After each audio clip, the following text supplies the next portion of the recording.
अस्सलामुअलैकुम दोस्तों, आइए सुनते हैं हमारे सदर साहब ने हमारे देश के बारे में क्या बोला। इस मुल्क का क्या होगा, इस देश का क्या होगा जिसको हमने अपने खून पसीने से सींचा,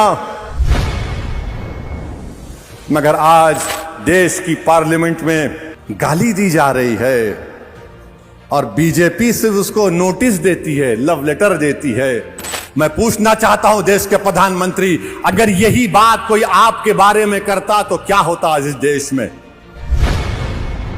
बोलो वजीर आजम, अगर कोई ये अनाप शनाप गंदगी आपके बारे में कोई बोल देता तो क्या करते आप? आपकी पार्टी के लोग बंद मनाते, बोलने वाले के घर को जला देते। खामोशी इसलिए है क्योंकि गाली मुसलमान को दी जा रही है। सन्नाटा इसलिए है क्योंकि मुसलमान मर रहा है। याद रखो, यह देश के लिए ठीक नहीं है। एक दिन आएगा जब भारत की पार्लियामेंट में किसी मुसलमान का मॉब लिंचिंग हो जाएगा। भारत की पार्लियामेंट में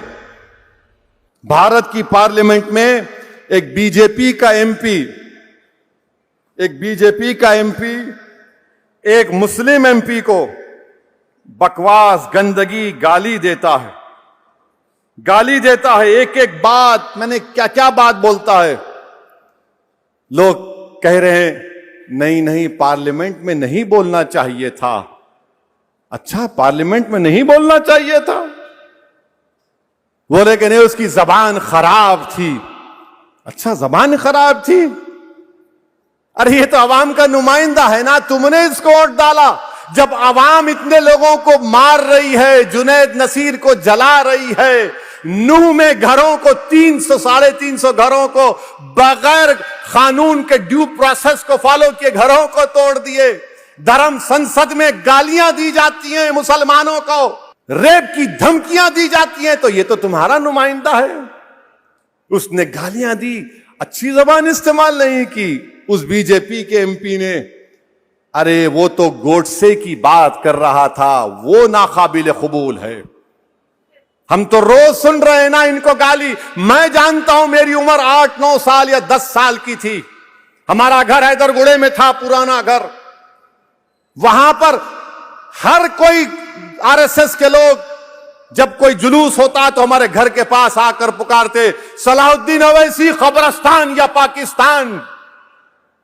मैं और अकबर, हमारे एक ताया वहीद भाई जो बड़े ताकतवर थे, उनके साथ बैठते थे। वहीद भाई लकड़ी लेके भागते, ये 25-30 फीट छोड़ के भागते। हम सुने, मैं सुना हूं मेरे कानों से, आज मेरा बेटा सुन रहा है ये। मैं ये समझा कि शायद मेरी जिंदगी में खत्म हो जाएगा, मगर मेरी औलाद सुनेगी, आप सुनेंगे, बच्चे सुन रहे हैं। याद रखो मेरी इस बात को, एक दिन आएगा जब भारत की पार्लियामेंट में किसी मुसलमान का मॉब लिंचिंग हो जाएगा। वो दिन दूर नहीं है, अब वो दिन दूर नहीं है। क्योंकि हिटलर की जब हुकूमत थी तो हिटलर की हुकूमत में लिखा जाता था, यहूदियों से बच के रहो, ये जर्मनी के लिए खतरा है। आज यहूदी लफ्ज को निकाल दो, मुसलमान लिख दो उस पर। हमारे देश के वजीर आजम, कहां गया आपका सबका साथ, सबका विकास, सबका विश्वास? अरे नरेंद्र मोदी जी, जो आपके एमपी ने मुसलमानों के बारे में जो बकवास बकी है, मेरी आपसे गुजारिश है कि उसका चैलेंज करके आप अरब ममालिक के अपने हुक्मरानों को भिजा दो, या हबीबी इस तरह का हम इससे सलूक करते देखो मुसलमानों से, बुझाओ।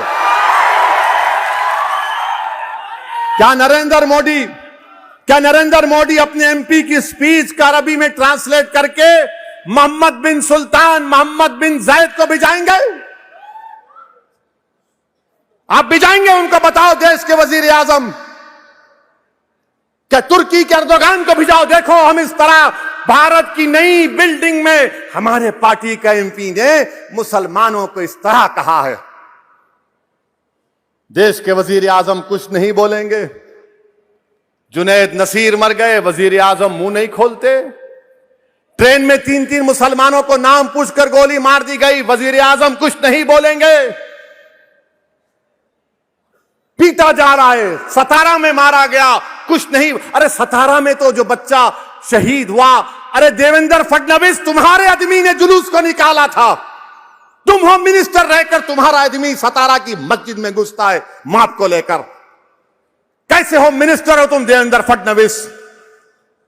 मगर हमारे वजीर आजम ने इस मुल्क में एक माहौल को पैदा कर दिया कि नफरत करो और राज करो, नफरत करो वोट हासिल करो, नफरत करो सत्ता हासिल करो, इस्लाम को गाली दो, जीत जाओ इलेक्शन, इस्लाम को गाली दो और प्राइम मिनिस्टर सीएम मिनिस्टर बन जाओ, मुसलमानों को पीटो और इख्तिदार पर आ जाओ। अरे ये कब तक चलेगा नफरत? ये याद रखो, ये नफरत खत्म अगर नहीं हुआ, ये जो आग लगा रहे नफरत की आग, याद रखो ये नफरत की आग में सब आ जाएंगे। हम मरने से कभी नहीं डरे, ना कभी डरेंगे इंशाअल्लाह ताला। हम अल्लाह के नाम पर जीते और अल्लाह के नाम पर मरने वालों का नाम मुसलमान है।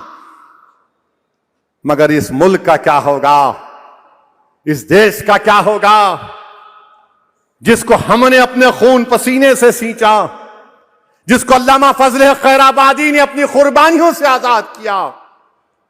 इस मुल्क को आजाद कराने के लिए हमारे उलमाए कराम ने जिहाद का फतवा दिया। मौलवी अलाउद्दीन, मौलवी इस्माइल काला पानी की सजा काटे, मगर आज देश की पार्लियामेंट में गाली दी जा रही है और बीजेपी सिर्फ उसको नोटिस देती है, लव लेटर देती है। मैं पूछना चाहता हूं देश के प्रधानमंत्री, अगर यही बात कोई आपके बारे में करता तो क्या होता आज इस देश में? बोलो वजीर आजम, अगर कोई ये अनाप शनाप गंदगी आपके बारे में कोई बोल देता तो क्या करते आप? आपकी पार्टी के लोग बन मनाते, बोलने वाले के घर को जला देते। खामोशी इसलिए है क्योंकि गाली मुसलमान को दी जा रही है, सन्नाटा इसलिए है क्योंकि मुसलमान मर रहा है। याद रखो, ये देश के लिए ठीक नहीं है।